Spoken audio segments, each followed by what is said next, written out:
There was one fact in here that despite me knowing Tucson like the back of my hand when it comes to real estate, I was so surprised at this one fact. My name is Garced, or Allie the Agent on all social media. I am a real estate agent in Tucson, Arizona, and I will help you get the best damn deal that I can. I used to be a prior negotiator and special agent for the Air Force, where I worked that for a decade, deploying, doing all the things. I separated and I went from being a special agent in the military to a real estate agent, and I love what I do now. I'm gonna cover the pros first. The pros of living in Tucson, Arizona. Number one is, of course, we have to mention, we have a lot of sunny days. And you may not realize this until you get to Tucson. I didn't realize how many sunny days we had until I went on vacation, or I would go like here and there, and I'd be like, oh my God, what happened to the sun?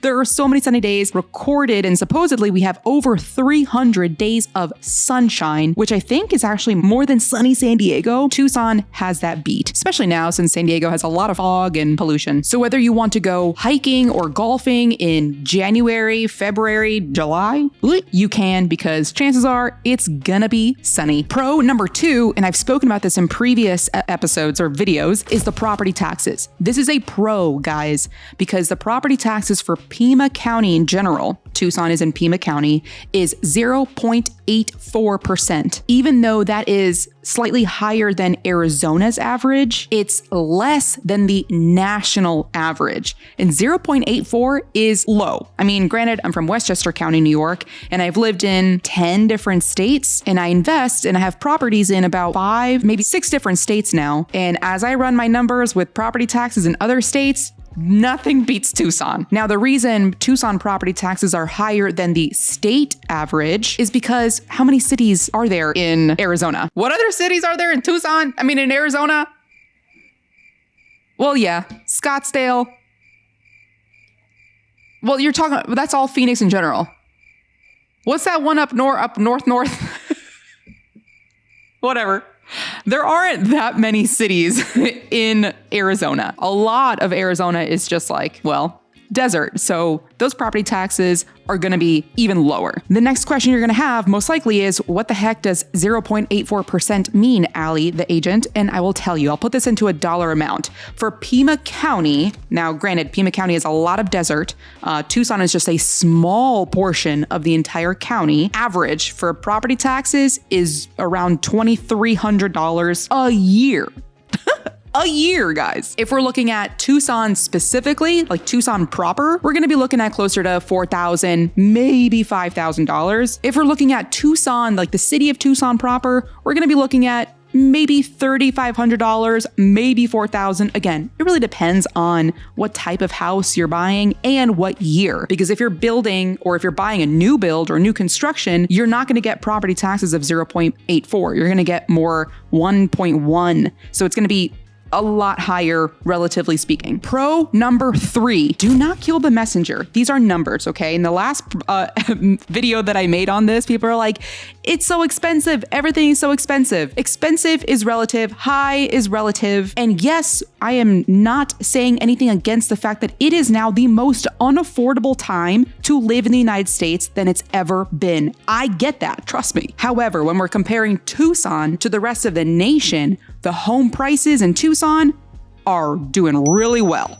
For you as a buyer, home prices in Tucson are cheaper than Phoenix. They're cheaper than other surrounding cities, of course, California, Denver. Those property prices have been rising a lot faster than Tucson. A lot of the clients that I've been helping, they're coming from California, Oregon, Washington, and of course, military members traveling from all over and relocating, PCSing. That's my main clientele, or VA loans. Hello, everyone. Welcome to the Ansic's new home. Congratulations, you both.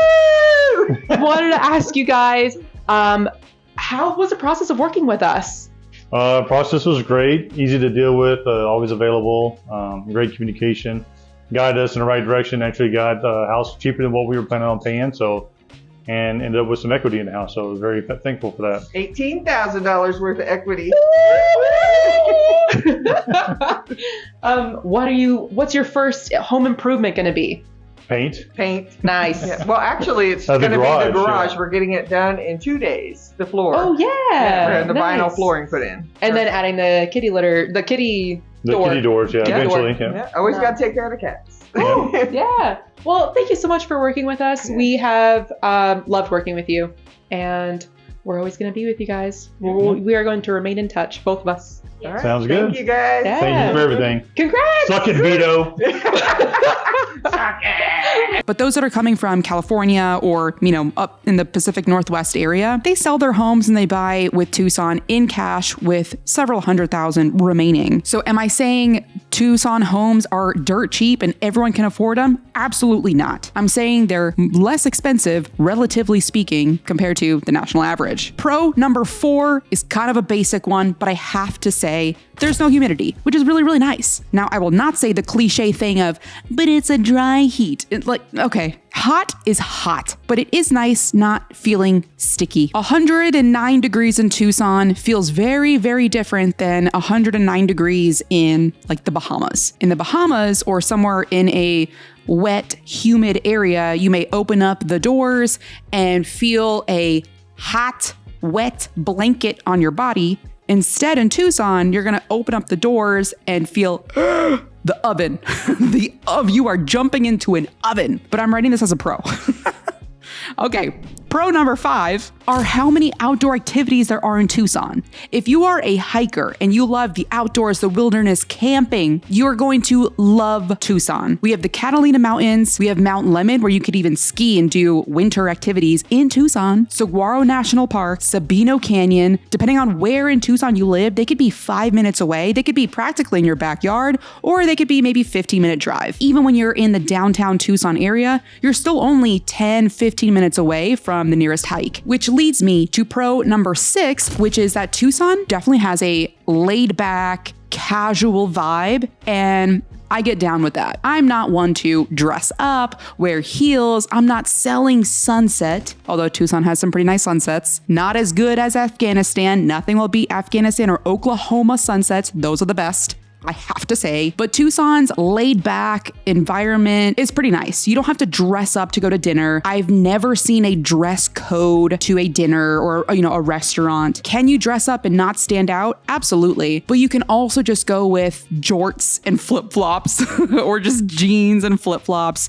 with a beanie and you'll be totally fine. That's actually going to be the majority of people, I would say. Pro number 7 is that Tucson was actually the very first city to be named by UNESCO as the City of Gastronomy. I had to look up what UNESCO stood for, and it's actually the United Nations Committee of Education, Science, and Culture. Essentially what this means is our Mexican food is really, really good. When I first got to Tucson, a lot of my coworkers at Davis-Monthan Air Force Base were saying, oh, you gotta try the Sonoran hot dog. You gotta try it. I never even realized that Mexican cuisine consisted of hot dogs, but I tried it. It was not what I expected. It was even better. My favorite is La Chaiteria. It's on the west side of Tucson. It's not pure Mexican food. It's not what you would think of when you think of a Mexican restaurant. It's almost like new age, modern, healthier form of Mexican food. And they treat you like their daughter there. Everyone is so nice. It's so good. But overall, Tucson in general, if you are a foodie and you like that type of cuisine, that's one reason to move there and you're gonna be happy. What? She's laughing at me. My wife's listening to this right now, so I have to clarify. Don't just move there for that one restaurant, although I think I would. There are a lot of restaurants more than just that. I just have to give them a shout out. They're not even sponsoring this episode. La Chaiteria, if you're watching this, let's partner. Pro number 8 are the arts, the culture, and the festivals that Tucson has. There are a lot. Since there's a lot of good weather, there's a lot of outdoor activities in the downtown area. It's very artsy fartsy, and it's cool. It's a really cool, different vibe, different from what you would think of a normal downtown city vibe to be. Again, more laid back, more artsy, especially at 4th and Congress. You're going to hear that a lot. That's like the artsy fartsy street. So on that street, 4th Street, you're going to have the 4th Street Fair going on, the Tucson Gem Show or the Gem and Mineral Show, where people come from all over the world to sell their rocks. They have a lot of food festivals as well. First Friday and second Saturday, that's when they have stuff. And the good part about those are it's not actually all too populated. It's not like where you're going to a state fair and you're shoulder to shoulder with somebody just like swapping sweat. It's not, you still have room to walk around. I don't really like big crowds anymore unless I'm at a concert of a band that I love. But it's pretty easy to maneuver. You don't really get lost. It's still quaint. It's a festival for Tucson, but it's not overly big like you would find in San Diego or LA. Nothing like that. You don't need to put your kids on a leash. Well, I'm not a parent though. Maybe you might. Okay, pro number 9 is the healthcare. In other videos, I may have spoken the opposite. In this particular case, I'm saying the amount of healthcare options that we have. Urgent centers or urgent cares, hospitals, a lot of like the in and out locations. There are a ton of medical facilities in Tucson. I can't think of a single location within the Tucson proper area or even up to Catalina Foothills, Marana, Vail, Sahuarita, where you're going to be more than a 10-minute drive from the nearest hospital. There are so many. I'm not sure which came first, the retirement egg or the healthcare egg, but I think the amount of medical facilities that we have, that makes Tucson a really, really good and top choice for retirees. Now, have I personally been to a couple of the hospitals and been disappointed in the quality or the wait time? Absolutely. Pro number 10 is stargazing. Tucson has strict light pollution laws, and you'll see, depending on where in the suburbs you live, that your street may not have any lights whatsoever. So at nighttime, you're gonna just have the beams from your car. They do this on purpose. With these strict laws, that means you can actually see the Milky Way and anything at night. I mean, you can see the stars. It is really, really nice. Again, coming from New York, I never saw stars. So even at the edge of town, you can see stars. Sometimes you can see a shooting star without even having to go up to Mount Lemmon. If you wanted to go up to Mount Lemmon at night, it's a really cool date night activity. Really, I mean, it's free. Just drive up. Takes about 30 minutes from the base of Mount Lemmon all the way to the top. Bring a blanket, bring, chips, crackers, whatever, and just lay out. You will see shooting stars. Pro number 11, and the last pro that I have before I get to the cons, is that it's a really good area for real estate investing. A lot of my clients want to purchase a property, move in there. Again, a lot of my clients are active duty military. So they're PCSing, they have the VA loan where they can purchase a property with 0% down payment. They live in there and they stay there for their time that they're stationed at Davis-Monthan. Then they move out, whether it's 2 years, 3 years, 6 years later, and they will rent out that property. At that point, the property has significant equity, but instead of them selling it, they choose to rent it out, they cash flow. That's what I've done. That's why I moved to 8 different locations of Tucson. I picked up a property like kind of all over the place. So it's really, really good for investors. It's also good for Airbnb or short-term rental investors because we have no Airbnb laws. As of right now, things can always change. I just knocked on wood for you if you plan on being an Airbnb investor or a short-term rental. Even some condos and HOA communities allow short-term stays. There's a reason that a ton of huge corporations were scooping up properties left and right just a couple of years ago. I mean, they're still kind of doing it now. It's died down a little bit, but 2 years ago, 3 years ago, the very first 2 to 3 offers I would get on every single listing that I had were lowball offers, or sometimes even at the offer price, there were offers of what we were asking for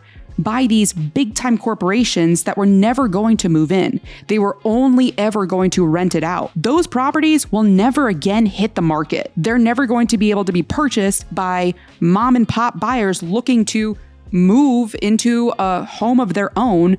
Those homes are going to be forever rentals. So this could be a pro, this could be a con, whichever way we're looking at it. Right now, I'm thinking of it as a real estate investing. You can get in on it too, instead of saying, I'm so mad at these corporations. Purchase rental properties. From one stat that I saw online, about 49% of Tucson are renters and 51%-ish are homeowners. So it's a pretty good mix. Now, a pro on the renter side is that rents actually went down from 2025 compared to 2024 rents. They actually either stayed the same or even went down a little bit. But overall, as you know, if you are a renter, rents very rarely ever go down. Even if you stayed in the same place and you decided to renew your lease, they likely didn't lower your rent. They likely just kept it the same. But if you were looking to relocate to a different part of Tucson, you likely would have seen a decrease in rent. Overall, in my opinion, I think that the US is becoming a renter nation. We're seeing the divide between those that own and those that don't. And if those that don't plan on purchasing a property now, it's going to be never. So in my opinion, it's always a good time to buy and own property, own land. Now let's shift to the cons of Tucson, because boy, are there many. And if you want to work together and you want to hire me as your real estate agent, let's get started. You can book a call with the link below. It'll lead you to my calendar. Book a call on my calendar. And then at that date and time, I will be there and we'll start the process. Con number 1, it's not just hot. It is an oven. Starting from May, sometimes even April, all the way through November, you could have 3-digit temperatures. My birthday is in one of the summer months, and there was one time where I had plans to go to the pool. I was like, you know what? Let's spend all day at the pool. Let's get tan. Let's just relax. My birthday came around and it was so hot, we didn't even want to go to the pool. Have you ever been so hot that you didn't want to go to a pool? I never thought I would say that. I think on a hot day, ooh, let's jump in the pool. Even the pool was too hot. So we went to the movies instead, where it's AC. So I'm not saying, oh, it's warm, so be careful. I'm saying it is wicked hot. Wear extra deodorant, otherwise nobody's going to want to be around you. Con number 2 is that there aren't any sports, professional big time sports teams in Tucson. Clearly, can you tell that I watch sports? The biggest sports teams that we have are the University of Arizona Wildcats. What's their thing again? What's the Wildcat? Wildcat. It's one of these. Wildcat. That's how much I know about sports. But if you're looking for sports, I would suggest you probably just should go to Phoenix instead of Tucson. We don't really have too many sports in Tucson. Aside from sports, we do not have a major concert scene. So if you like big time bands, they're likely not coming to Tucson. You're likely going to have to drive an hour and a half, 2 hours north to Phoenix. You may have to go to LA, which is like a 5-hour drive, or San Diego, 4.5-hour drive. If you like mid-level in popularity bands, then maybe you might see them in Tucson, but pretty rarely does it happen. Or if you're a fan before they get big, for example, I saw Bad Bunny in Tucson, and that was before he got super big. The tickets there were $100. Other than that, if you like bigger type of bands, you're going to be going up to Phoenix. Also, I don't know if it's just the bands that I like, but they always played on Wednesdays or Thursdays. They never played on Fridays or Saturdays. So you may have to take the next day off of work unless you want to just drive back super late at night and get home at 1 a.m, or if you plan on staying there overnight and then just driving back after a couple hours of sleep at a hotel. Same thing when it comes to comedians. I love going to comedy shows, love it. Taylor Tomlinson, I love seeing her every single time. She actually came to Tucson one time, or maybe even twice. But even other comedians, Phoenix, and even then when they do come down to Tucson, it's still usually on Wednesdays or Thursdays. What the heck? They usually save their Fridays and Saturdays for California. All right, con number 3 is that if you ever plan on flying, you're going to have a layover. Whether or not you're looking to go to, Denver or Florida, New York, literally anywhere, you're likely either going to be having a layover in LA, Phoenix, and you can see how that flight is almost why did I even fly up here? I could have just purchased a flight out of Phoenix directly. But chances are you're gonna have a layover. And not only will you have a layover, it's gonna be more expensive because you're purchasing the ticket out of Tucson. Tickets for airfare are less expensive if you purchase it out of Phoenix, but then with that less expensive flight, you also have to factor in the hour-and-a-half drive, the overnight parking, which in Phoenix I think is $18 per day, the traffic so you don't miss your flight from driving from Tucson to Phoenix. So you kind of just have to choose which is more convenient and affordable for you. Con number 4 is the transportation, or really lack thereof, and the commute time. Tucson is so spread out. I feel like a broken record, but I have to say this in case I get new subscribers, new viewers. Tucson takes almost an hour to get from one side to the other. Even though we have 3 Costco's in town, it still may take 20, 25, 30 minutes to get to the nearest one. And if you use public transportation, it's not that good. Yeah. If you are going to be working on base, Davis-Monthan Air Force Base, and you live in central Tucson or say Oro Valley, Tanque Verde, really like anywhere north where you don't have access to the one and only highway that we have, you're going to be hitting every single red light going to work and then every single red light going back home. That's why I think Gladen Farms up in Marana, which is so close to the highway, was such a big hit. Gladen Farms in Marana is now almost sold out. They're going to be sold out with probably by the time you hear this. But just being near the highway doesn't mean that it's going to be fast.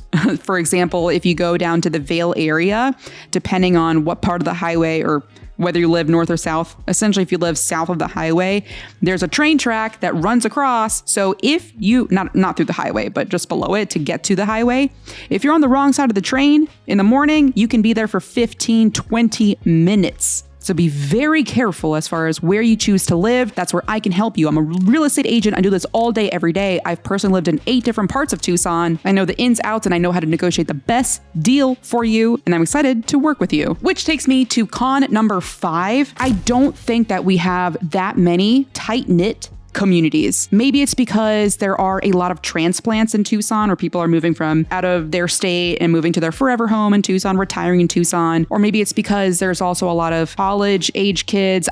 I'm not sure why, but you don't see communities that are close knit.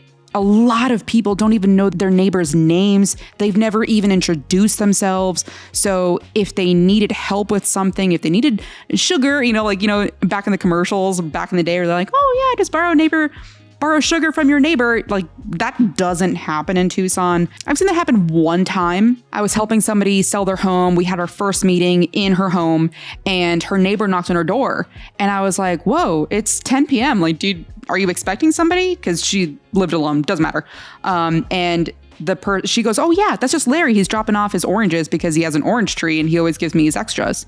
I'm like, that is so nice. So she invited Larry in and, dropped off the orange. I got an orange and I have never seen that. And I was like, tell me more about this community because that will make your house sell. And boy, did it. It sold with multiple offers, well over asking price because of the community, not even just because of the house. So she told me about that community and they have the kids all play together. All the parents go to like this one house that has the pool and they all congregate at the pool, even when those owners aren't even home. That's a level of trust that they have. I will be honest, I have never seen that in any other neighborhood in Tucson. Tucson tends to be very solo. And again, I've lived in 8 different locations in Tucson alone. So every single part of Tucson that I've lived in, I've never experienced that. And I always introduce myself to the neighbors. I introduce myself, I give a little gift, I tell them a little bit about me, and I try to become friends. And it's never been reciprocated. Well, I don't want to say never. There are nice people, but it's never been to the point or to the level of that one listing that I had, where that community, everyone loved each other. They looked out for each other. It was almost as if they all had lived there and grown up there for years, yet they hadn't. So that's a con. A lot of neighborhoods are not deeply connected. Con number 6, or maybe it could be a pro, is the desert wildlife. You're gonna have scorpions, especially if you live in the outskirts of town, or you're gonna need pest control, either quarterly, I suggest monthly. You may see rattlesnakes. We have javelinas, which are those wild boars running around in packs. You cannot hurt them, it's illegal, plus don't be We have a ton of cute lizards. We have roadrunners. We have coyotes, or as some people pronounce them, coyotes. We have a lot of stuff going on. So that's like pretty cool, especially the more outskirts in town you live. Con number 7 are allergies. As someone who has had allergy shots almost her entire life, I had even more allergies moving to Tucson, Arizona. So I'm on a weekly shot every single week. They say that I could reduce it down to every other week, but I don't care. I'm still going to go every single week because I don't like sneezing. It's a waste of time. Oh man. But there are different types of allergies. And as my allergist doctor told me, if you don't have allergies now, you're going to get it later. Con number 8 is that we have a monsoon season. And yes, it does rain. And yes, it does hail. And the hail can damage your car. So make sure you get insurance that covers wind and hail and windows. I'm not an insurance agent. Talk to your insurance provider. But in that same note, we also have flash floods. So depending on where in Tucson you live, you may not be able to make it home sometimes. You may have to hang out on base until the rains go away, and then you can go home. But there are some times when I lived in the northeast part of Tucson, Tanque, Verde, there were 2 times in my 2 years that I lived there that I couldn't get home because there were no streets to go. My car, I didn't have a truck. Maybe if I had a truck, I could have gotten through. I don't know. I still wouldn't have wanted to try it, but it was just no way that I could have crossed the street or really just continued driving on the street because the rain was just so rampant. Like it was like a river. It was a river. And even though I know how to swim, my car doesn't know how to swim. Con number 9 are the poor road conditions. Tucson is famous for its potholes, but also what city isn't famous for their potholes? Everyone complains about the drivers are so bad in Chicago. The drivers are so bad in my city. The drivers are bad in Tucson. There are bad drivers everywhere. I will say there are a lot of potholes in Tucson, not nearly as many as there were when I lived in Colorado. Colorado Springs was full of potholes. That's some issues.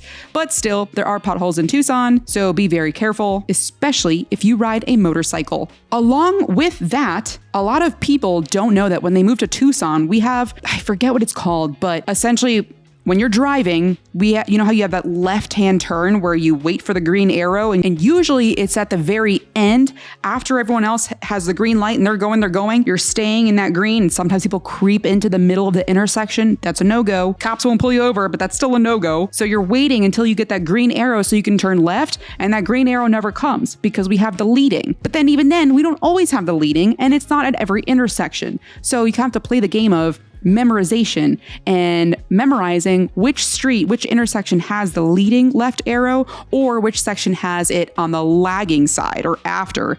Either way, don't get caught in the middle because then you're going to be trying to run a red light. People run red lights all of the time, and that's why there are so many accidents in Tucson. Con number 10 is that the food and the restaurant prices are weirdly high. A lot of people won't expect this, but when you go out to eat in Tucson, they treat you like you're from Tucson. You know, you could be laid back and chill, beanie, flip-flops, whatever, barefoot, whatever. I haven't seen that, but still.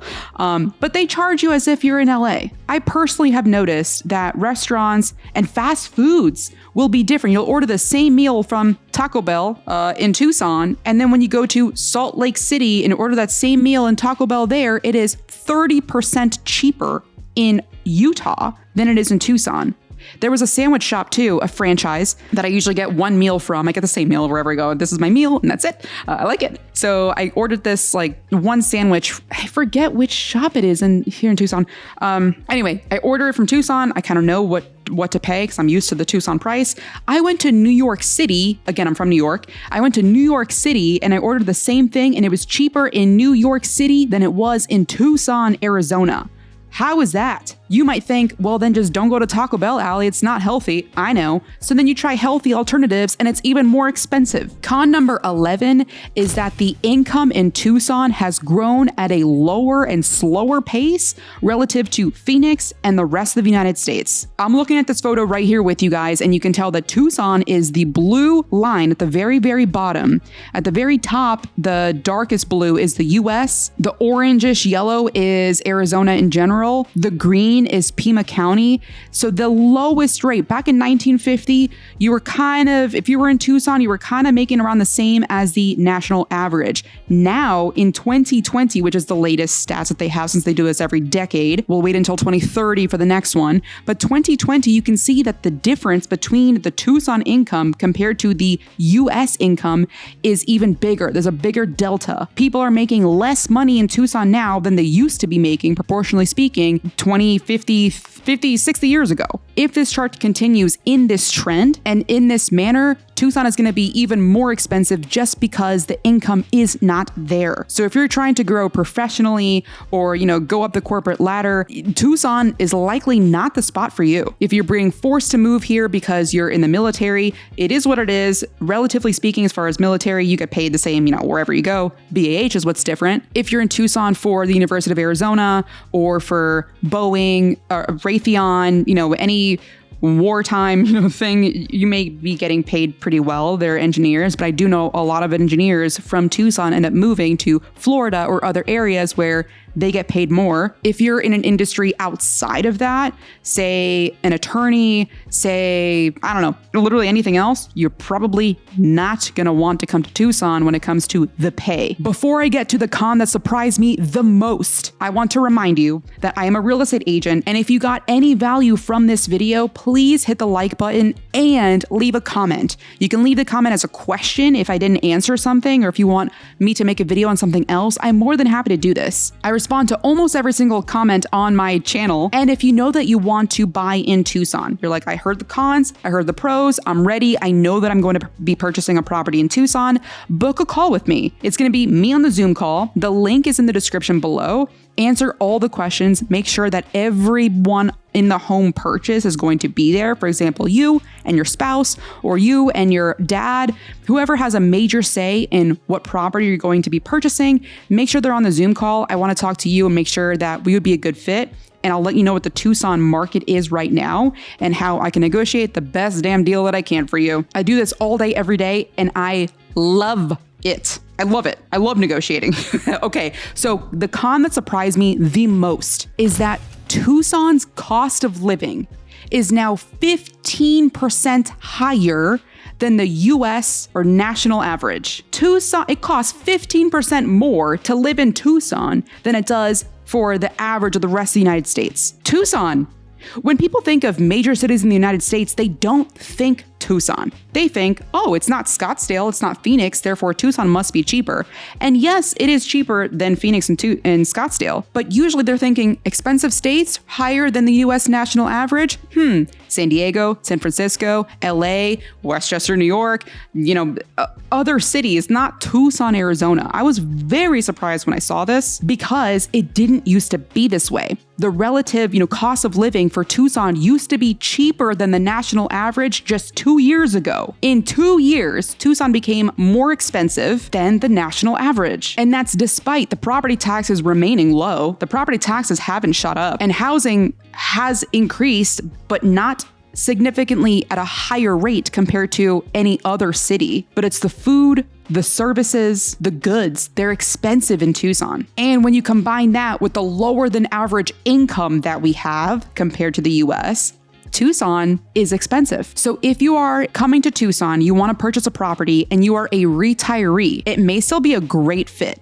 Especially if you're coming from, it doesn't really matter where, but if you have a good amount saved for the rest of your life, Tucson can be a great fit. But if you are a young professional, not in the military, like just a young professional, Tucson may not be the place for you. And that's likely why you see a bigger population of retirees in Tucson and Pima County in general than you do 30-year-old working professionals. I hope this helped. If you have any questions, you can drop it in the comments below. And if you want to work together and you want to hire me as your real estate agent, let's get started. You can book a call with the link below. It'll lead you to my calendar. Book a call on my calendar, and then at that date and time, I will be there and we'll start the process. See you in the next video.